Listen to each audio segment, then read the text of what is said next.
And all right, we are live. So, welcome everyone to another Hi. episode Welcome. of The Talk. Yes. Tonight, got a great show for you again. I'll introduce myself. I am Brian Green, your host tonight, and an ambassador for Total Hi-Fi Experience, the show. And if you're tuning in live, you can say hi in the chat, leave a comment, let us know where you're tuning in from. And yeah, we just love for you to be part of our talk here. So this evening, I've got the privilege of introducing two special guests. We have Kevin Chatfield with Gideon Audio here, and we've got Sean Mashoor of Nightingale Audio.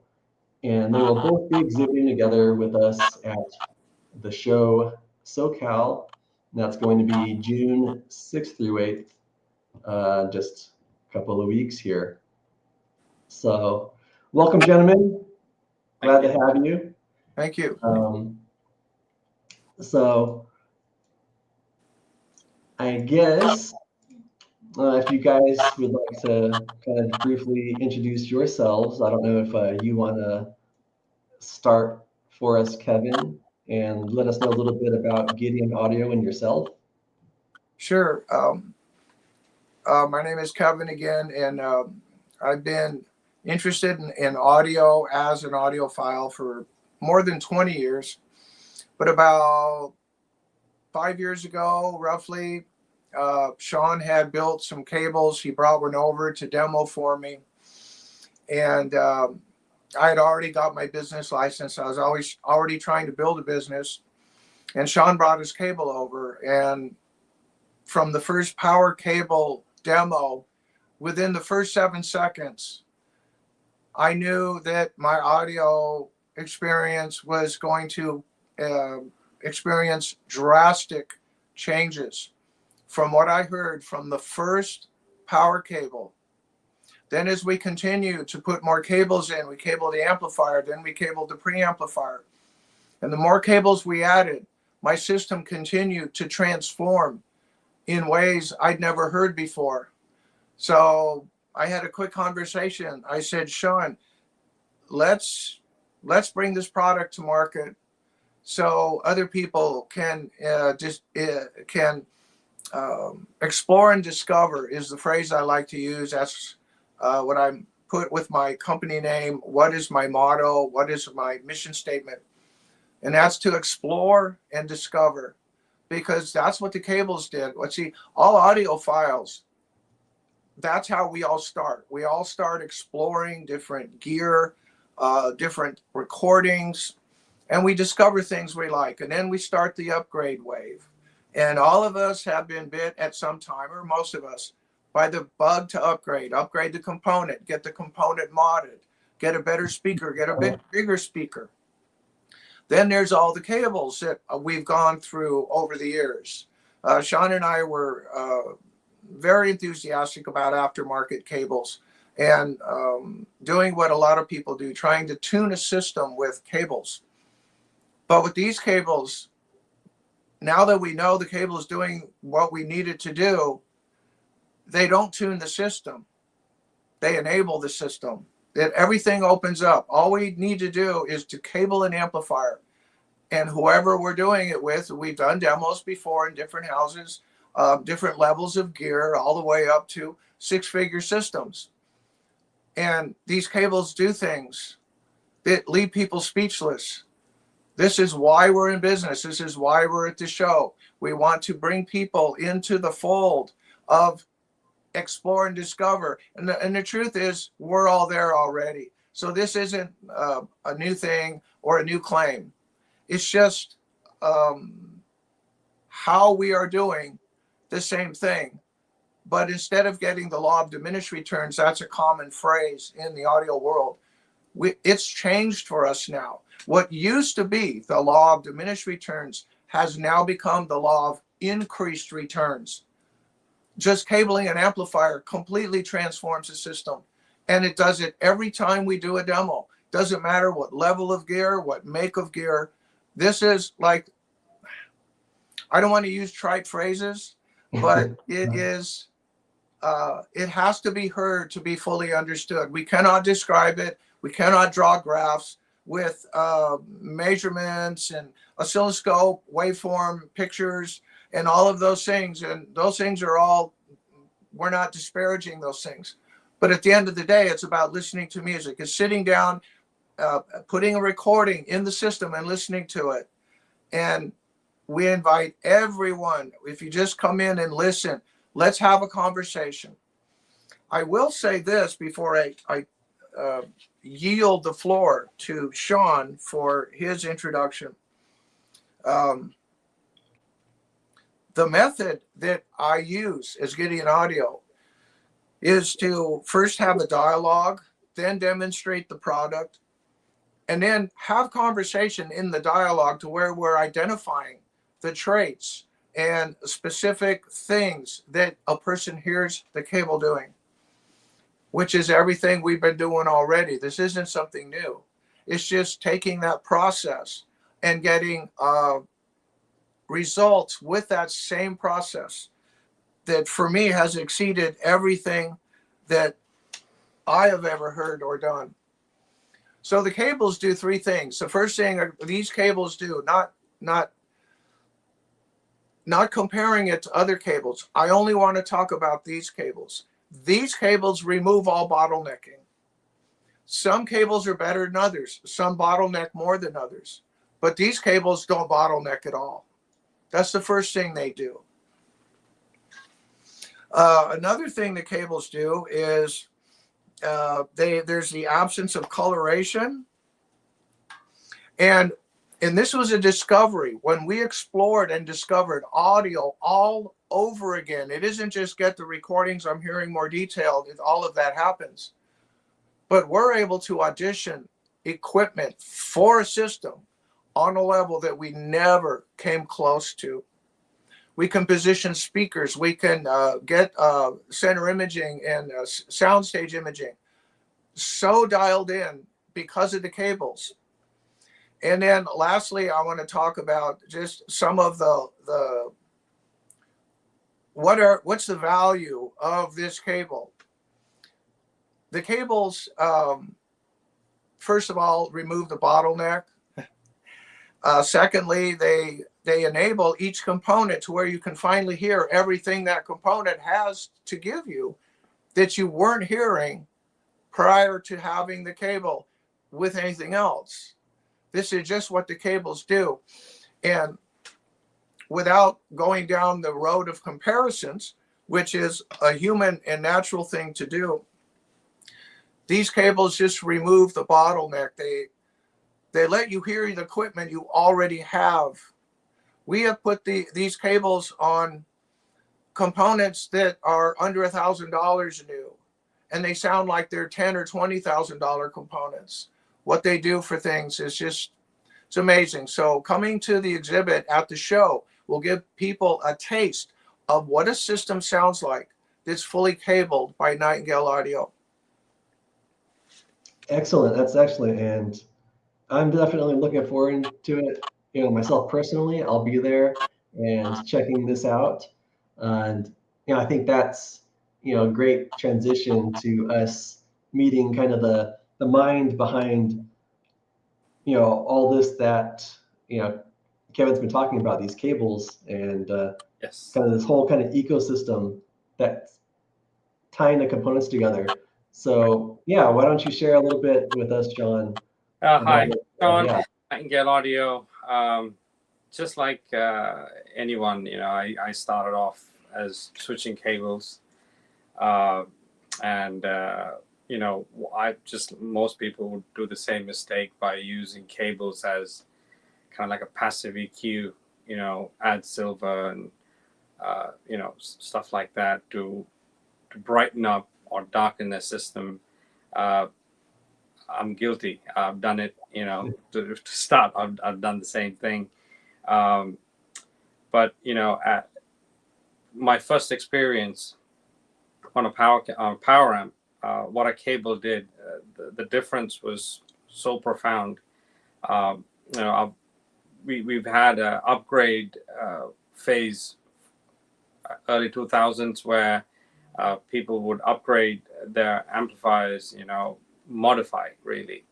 And I have done that myself. And what the cables do, to me at least, was more profound than having it completely upgraded with capacitors and so that kind of started my journey to perfecting the cables. I've rhodium plugs and silver plugs and things like that. I've tried to switch, and along the way I've found some design flaws which I have addressed on Nightingale audio cables. And the current generation, to get to that point, there were so many iterations. As I was working on that, I never really thought of getting into business, but Kevin had a line of cables, and he really wanted me to hear his line of cables. And I said, I'd be happy to hear the cables, but I have built some cables. I'd be happy to bring in, we could, try them. And I took some of my cables and put it in his system, and he was complete, as you could see, his enthusiasm was completely blown away. Yeah. Because there's a lot that goes into building these cables. It's just not, stripping some wires and connecting to a plug end. There's more to it along this build. So many other materials that go into place. Every material has been picked. I mean, I started doing this in 2016, and it's been work in progress. Even now, it's still under development, and I go through various materials coming from pretty much around the world. Testing and trying different materials, and most of the parts that I incorporate in the products are specially built for me. That I reach out to manufacturers and give my specifications, and they build it to those specifications. All of this is what yields what it does, and that's what gives that unrestricted power to your components. And basically what it does is that it lets your components do what they do best.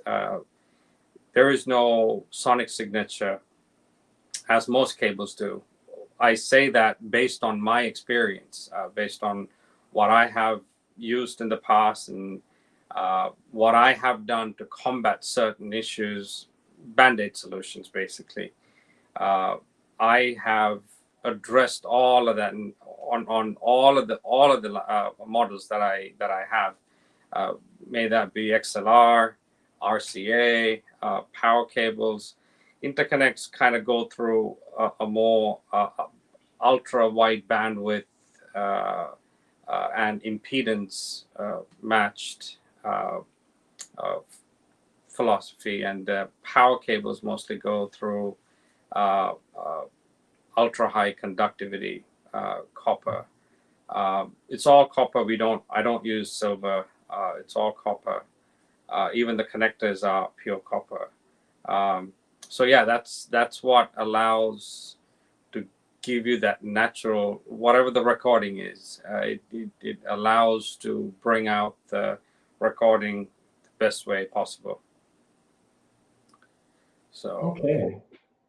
Yeah, I think I'd like to come back to that a little bit later, and maybe kind of get into more of that engineering and the specific details that might be fun for people to kind of hear and find out about.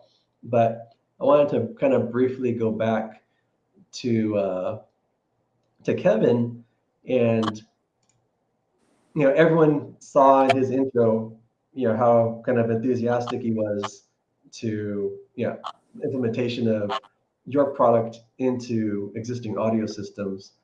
And I just want everybody to know that that's not just kind of an opinion coming from spring chicken, someone that doesn't really know what they're hearing. So for you, Kevin, So Gideon Audio, that's been around for a few years now. I think since around 2019. You've been Yes, I in started business in 2019. Mm-hmm. But in addition to that, kind of what inspired and kind of maybe pushed you in that direction is you've been an audiophile for years. That's So, correct. so you've been, enjoying music, been hands-on in systems for, how long would you say? Like 20 plus years? I'd say definitely 20 plus years. Yes, Okay. quite a while. I do want to add something, and hopefully you won't lose your train of thought there.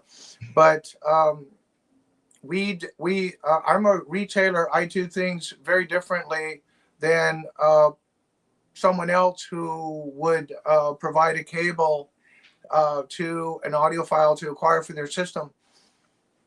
We are very, very focused to demonstrate our cable. We don't just want to distribute cables to people who would acquire them for their system. What we're doing is just as much a dialogue and a diagnostic for a system than just put the cable in. Well, I don't want to do the amp. I want to do something else. We have a certain way we demo our product so we know that they are going to have the results that we have heard consistently. So we have a specific regime and a routine that we follow when we demo our cables. We do not want to just put a cable in someone's hand so they take it home, and our cables are purpose built. For instance, Class D amplifiers, we have two gauges. We have a 10 gauge and a 12 gauge. And until we try both on the component, we don't know for sure. How that really works is by the system synergy, how they have implemented that system is how it works. Individuals have implemented that system in a different way. Usually a speaker responds to the room, and so that's kind of how we know which cable fits in to that specific component of the end user. We're far more tailored that way than just hand a cable to an end user. So this goes beyond this goes far beyond power cables that you can put on a component. Class A, Class AB will take a 10 gauge. Class D amplifiers take either a 10 or a 12 gauge, and we have to test to make sure that whatever cable they're acquiring for their system is producing the results that we know that the cable is capable of. And it could also be a DAC could be using either one too.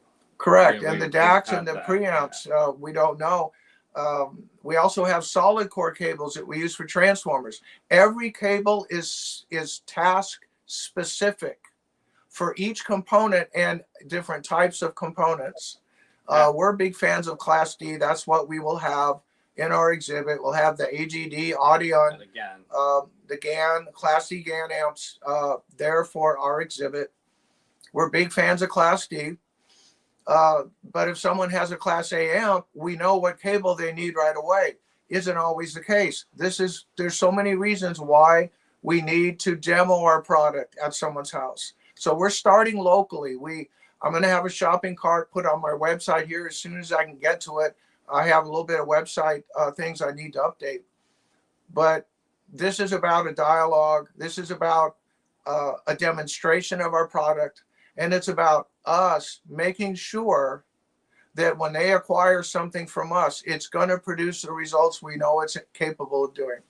And also an important thing, these cables don't have entry level and signature level. It only has one level. There's one XLR, there's one RCA, and one speaker cable. It's just the power cables, it just depends on the demand of power. That's where, each cable has its own place, but it doesn't mean one is above the other. It's just they're all on the same, purpose built for that specific task. So yeah. Okay. Yeah. And so, yeah, I I would think say it's a different approach than most cable companies that I'm aware of. yeah. Yeah, it's because they all have a entry level to a signature level. Every cable that's built is signature level build. Uh, and I don't go by Mark II, Mark III. It's, so far the production cable has been the production so far. But, we continue to research basically on various materials that, hey, might be better than what I'm using. So yeah, that's a constant, you know, thing that I do.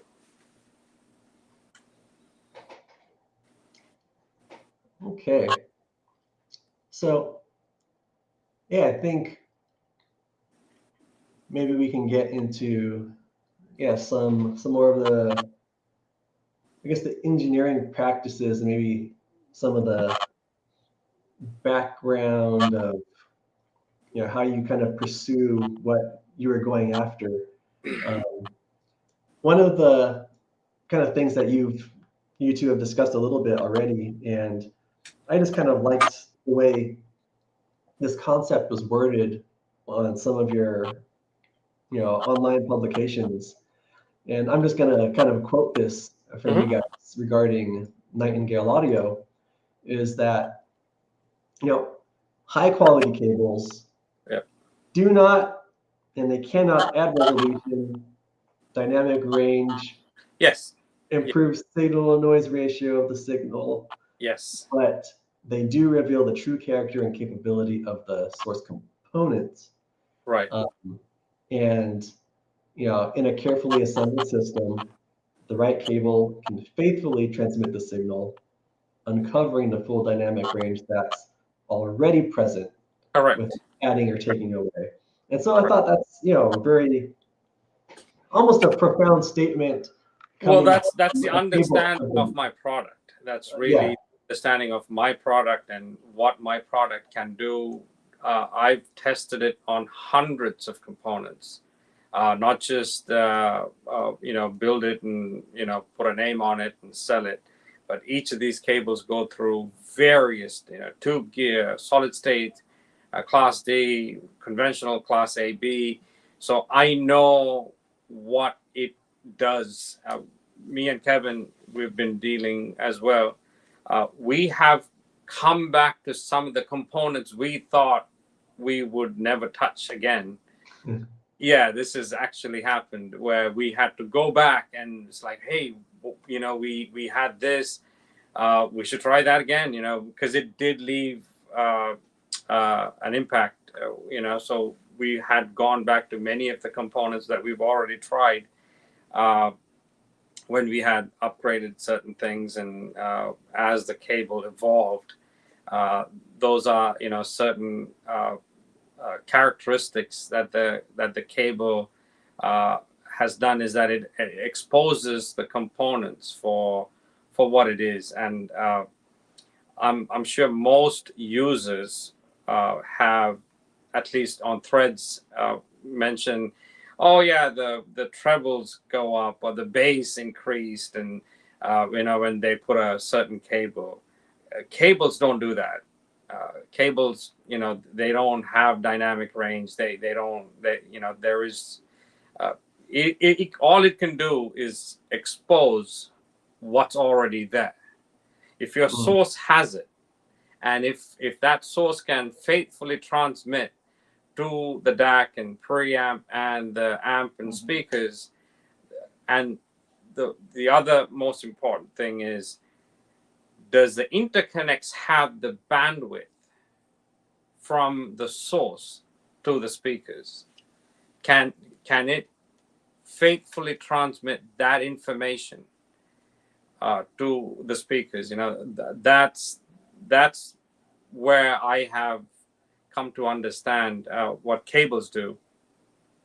Other than that, if your source and the what I can also say from experience is that when the power is choked on a component, that can seriously degrade the sound of, or the potential of that component. And that's where the interconnects and the power kind of work together. I don't want to call it synergy. That I don't want to say I hate that term. It's just, it's a wrong way to put it. It's a really wrong way. There is synergies between components.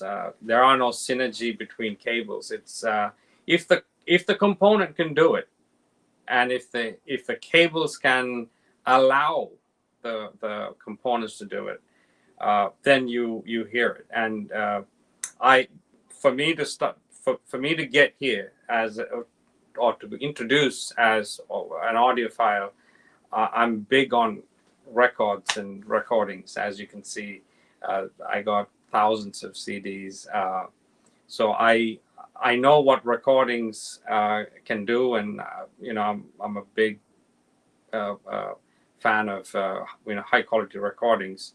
So I know there are a lot of people who say audiophiles don't listen to recordings. We're just listening to the components. That's like a common thing that a lot of people say. But no, I do listen to music. I do listen to recordings, and I know certain recordings, how they sound. And what I have discovered is that the cable allows that recording to come alive, really. On some nights I would listen, and it almost feels like I was at that event. It feels so present. How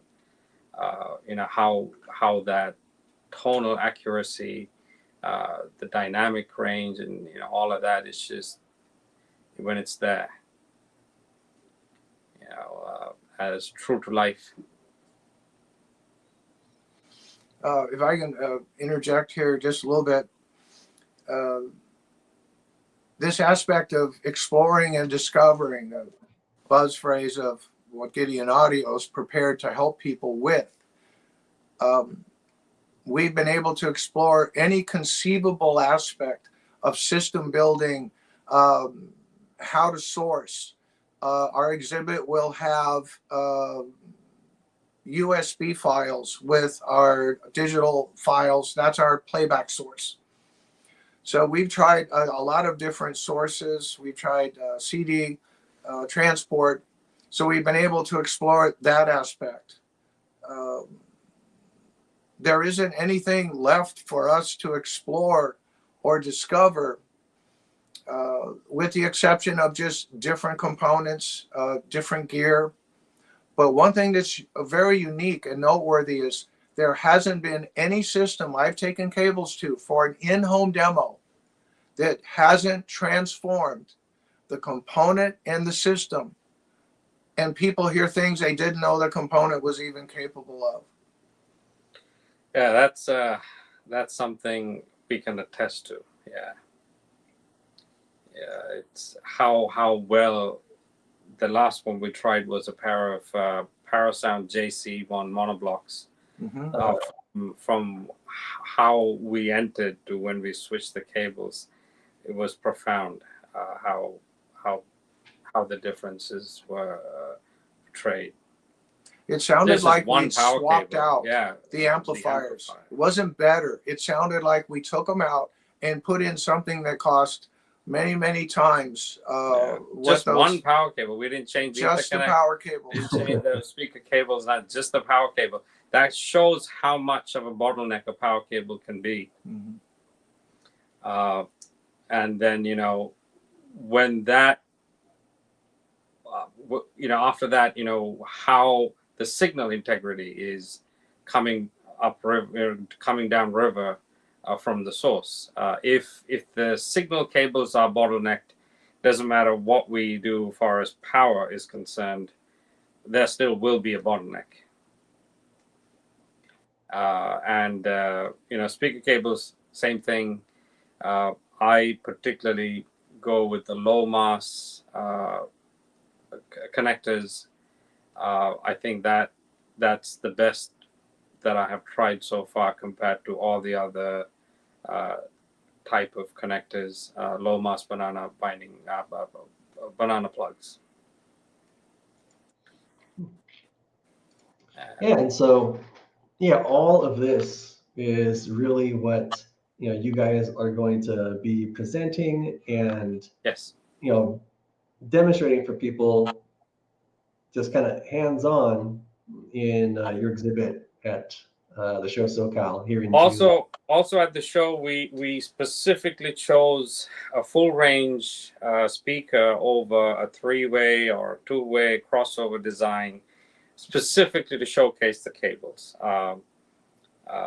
We have AGD amps which are fantastic, but this would work on any the price of the amps really takes a backseat when it comes to performance. It's just any product that we put in sounds fantastic, but we chose the AGD because Kevin's a dealer and we have that on hand, and it's a Class D, which that's the amp of choice for us. So that's what we'll be displaying at the show, far as components go.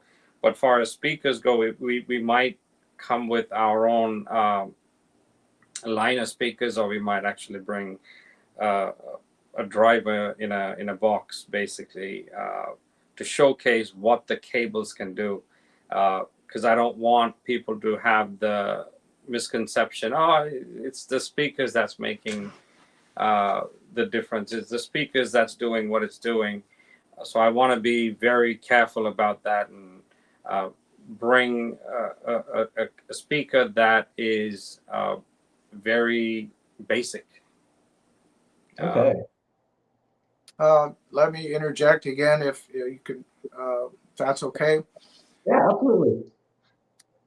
The hobby is replete with what we call hit and miss. Every audiophile's house I've ever gone to, he's got components that he got and auditioned, but they weren't happy with it, so it goes in the spare bedroom or it goes into the garage. And inside the closet is a pile of audio cables, and it's the hit and miss. The reason why we insist on an in-home demo is because that's where everyone's baseline is. It's fun to go to a show, see new things, hear how someone else put a system together. But at the end of the day, our intention is to come to their house, put cables in their system so they can hear it where their baseline is. We want to eliminate the hit and miss with our product, Nightingale audio cables. And that's awesome, and probably pertinent to that kind of pursuit of your guys is kind of knowing where you're generally located, where you offer that service. So where are you guys located as far as the retail location and where you would do these in-home demonstrations? North California, San Francisco, Bay Area. We go as far as Sacramento. That's predominantly been how we've been marketing the cables. In-home, that we've never really sold it to a user that we're not familiar with. It's usually that I go to their home, I do a free demonstration. Kevin does free demonstrations.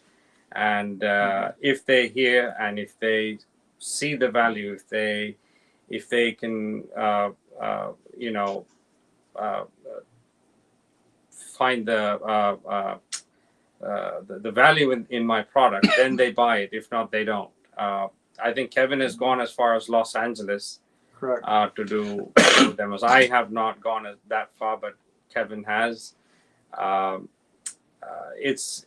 don't want to sell something where the end user does not see the value in my product. It takes a lot for me to build this. It's an expensive product. It's costly to make, and it's time consuming. Every cable is built to order. There is none that sits around and where we sell, So there is a demo set that we take, and if anybody's interested, they want to pursue the purchase, we sell it at that point. If not, it's predominantly been in-home demos within the local Bay Area. And I'm prepared to go to Los Angeles. We're hoping that we generate interest at the show to do some in-home demos in Los Angeles.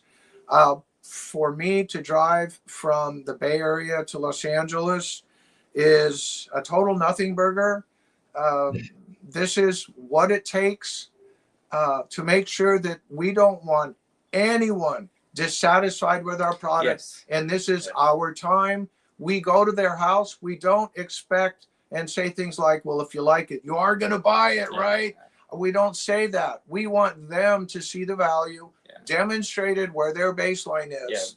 We don't even ask or hint at, if I'm coming, I want you to acquire the cable. If a person doesn't see the value, then it's not the right time for them to acquire it. And we don't mind walking away. We just don't want people asking us to take the cable back because they didn't think it did what it was supposed to do. This is why we're extremely careful to do an in-home demo and to make sure they're hearing the product properly. This is not something new to the audio world. There's speaker companies that they don't want you buying a speaker unless they send a team to set it up. So this is not new to the audio world. But what we discovered with these cables is something that we did not see coming. And that was the fact that we know now with these cables that the cable is the first and most important component in a system. And when the cable is right, it's a new world of audio, one we never expected. And every time we sit down and hit play, we're in the zone of delight. Every single time. We don't sit there and go, oh, well, yeah, I know I got to upgrade my speakers. All we do is explore and discover now. Right. We don't do upgrades, trying to fix things. I think that's a We common truly trend enjoy music now. with audiophiles, where they constantly upgrade components because it just didn't do what they expect. I can't tell you how many times I've bought components based on reviews online, and we buy it and we don't hear that. All of that has changed. We hear the components for what it is. Again, cables don't magically make everything sound good. There's a lot to make the sound right. Speaker placement is crucial. Room treatment is also important, and having a good source is important. If you have everything fine-tuned, then the cables, you will hear what the cables do to your system. A poorly crafted system isn't going to really, throwing any cables isn't going to fix it. When we go out to demos, sometimes we do encounter that kind of stuff. To really hear what the cables can do, a finely tuned system, you would really appreciate what it can do. And I'd like to get into some of those more kind of minute details on that, but I just wanted to share, we've got a question from the audience here and see if you guys have any feedback on this or not. Sure. But we have Audio Acoustic Engineering has asked if you guys have tried, audiophile fuses. Yep. So yeah, any feedback on that, or just something like, yeah, I've tried it? Yes, we've tried it. I don't want to go into specific brands, but yes, fuses do make a difference. We have a specific line that we use, but yes, fuses do make a difference. This is one of the wonderful discoveries that the cable opened doors for. Is sometimes prior to the cables, we would try fuses and it was a little bit better. But now with the cables, when the cables are proper and there aren't other bottlenecks in the systems and the speakers are properly positioned. Fuses can be a serious bottleneck. The speaker thing requires a dialogue, but it was just delightful to put a fuse in and to get so much improvement from that fuse is just delightful. Now, when you do things, we want to eliminate the disappointment in things that people do from after the cables. What comes next? You're going to get reacquainted with the gear you already have. We haven't heard anything we didn't think sounded great, regardless of the price point. When you cable it properly, everything sounds great. It doesn't mean, oh, you're going to get the cables. Oh, now I got to upgrade my amp, my preamp. No, it's not like that. This thing just has surprises on top of surprises, and they're all wonderful and enjoyable. My first experience was the Aragon 808BB amplifier. I've had it for so long, and I believe it was a Granite Audio power cable when I had switched. How that amplifier transformed, that was my first experience with power cables. Yeah, it makes a profound improvement if it's done right. The speakers are placed properly and the room is treated. Yeah, it definitely makes a difference. Okay, so let's get into maybe a little bit of some specifics on the Nightingale cables.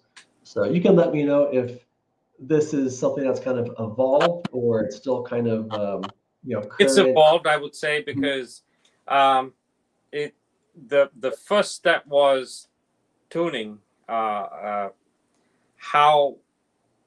the cable was stripped and implemented to the plug-in. I call it tuning.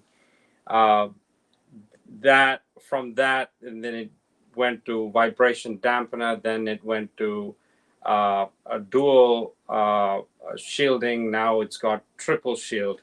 I don't see going any further. If there are going to be changes, it'll be on the materials that I'm using. But far as the components I've used in constructing won't change. That would be it. It's not, if you, I don't know if you've ever built a power cable, but if you were to strip copper ends on the conductor and you tighten the plug end, I would say after about 7-8 years, copper loses that strength, or that it's a much softer material. When you tighten it, you would apply a certain amount of torque, and then after about 7-8 years, it doesn't quite hold the same tension that it did on the day you did it. That's what I have addressed. And then there is the ground shield, and there are additional 2 float shields on the cable. It is also the outer shield is also static electric. It'll prevent the static electric, and also when there are several cables running in parallel, it doesn't form that electromagnetic field.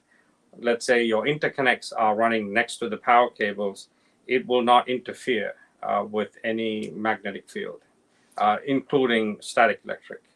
I want to interject again, forgive me, but in the past, trying cables that were shielded many times, the shielding that particular cable in the past that we had, it prevented noise. It made the cable quieter, but it affected the signal. The triple shielding in Nightingale Audio power cables does nothing to restrict the power throughput. The shielding in the signal cables do nothing to restrict the power throughput. That has just been somewhat of a trade-off with shielding in cables that we've known previously. These cables, there's no effect to the shielding. It just does what shielding is supposed to do. Excellent. Yeah. For me, when cables, the issue with the cables was noise. When noise got introduced, RF, EMI, and magnetic field, those noises. Problem is you don't you don't know you have noise till you don't hear it. That's the thing about noise. I have copper at home, and static electricity is a thing to me. And whenever there's, the back of my rack, there's plenty of dust, and dust, and from years, has static electricity, and it just builds up eventually, and all of that affects the sound. I had a tuner where even if I were to turn it off, I could still read the meter. So that kind of tells me how much radio frequency we have, in an environment, along with signals and cell phone signals and whatnot. So all of that is completely eliminated by the design of these cables. So you could run them touching each other. You could run next to power cables. You could run next to an antenna. It's not going to affect the performance. So we have another question here from Audio Acoustic Engineering. So curious if you've got some feedback or opinion for him. He's asking, can you explain why the wire in your wall, that your electrical wire in the wall, isn't necessarily relevant? I don't want to say it's irrelevant. It is relevant. You have to have power. It is relevant. I have run a 10 gauge dedicated line to my system. I don't know how to explain it, but that meter of cable outside that outlet makes a difference. It could be that most effect that we have is outside the wall because it's exposed. That's my explanation. And then in my case, I have a transformer-based power conditioner. So having a stable power could be a benefit. I know that's not the case with Kevin because Kevin has some issues with his power. He's using conditioners that don't have transformers. Far as what the wire is behind the wall, I have personally used good cable wiring from the panel, and then we can go after the panel. I don't know. I don't know how to exactly say how that would be relevant to what my cables do. Well, one easy way to test what is this, the consideration of how dirty the power is coming into the house. How can a few feet of cable change the equation? Well, there's one easy way to test it. It's called a ground isolated duplex. If you replace just the little budget duplex that are in most houses, they're a couple dollars at the hardware store. You get a very high quality. We like Oyaide because they're pure copper. And just changing the duplex before you touch your system will create enough of an audible difference that you can prove to yourself that from the point of where power is accessed by a system, when you do it right from that point forward, things change. And you're not stuck with the dirty power that's come in the line. And starting with the duplex, and then it goes on from there. And what we have, in spite of the dirty power that we have virtually everywhere, hardly anybody has really clean power. Right. It's all dirty. But we're getting extremely low noise floor. And another thing, the second thing that demonstrates it is a power cable on the amplifier. You put the power cable on the amplifier and the noise floor goes to China and halfway to another celestial body. how can a power cable do that? Well, I just want to enjoy it. I'm not that I'm not that hyper focused on explaining it. It's really extraordinary. Well, that's why we have the in-home demo. That's why we come to your home and do the demo and help you see the value in the product. And if it doesn't, it doesn't. And if it does, then there's merit. Well, excellent. So we're getting kind of near our hour mark here, but if anyone that's watching here or watches this later on wants to find out or contact you guys, get some more info, what are some of the best ways they can do that? I wasn't paying attention. Sorry. No, sure. Yeah, if anyone wants to find out more information about, Gideon Audio, Nightingale Audio, what's the best place that they can do that, or maybe reach out to you guys for questions? The Nightingale Audio, we both have websites, and our room is 277. We're both, at least I am mostly focused on a local, but anybody who's interested can visit my website. I have a Facebook, I got a YouTube channel, and I've also got the website. So you could learn more from all of these sources. Kevin, I think you only have a website so far. Well, we both have email. I think email is a well-used method of messaging. Sean is Nightingale Audio at yahoo.com. My email address is Gideon Audio Consulting at gmail.com and Gideon Audio at yahoo.com. All right, excellent. And so, so we got Gideon-audio.com is where you can go there. And Kevin shared that I'll be getting some updates here in the next couple of weeks. So before the show, that should reflect kind of the latest offerings and everything. And we've got Nightingale-audio.com as well, where you can reference products from Sean here.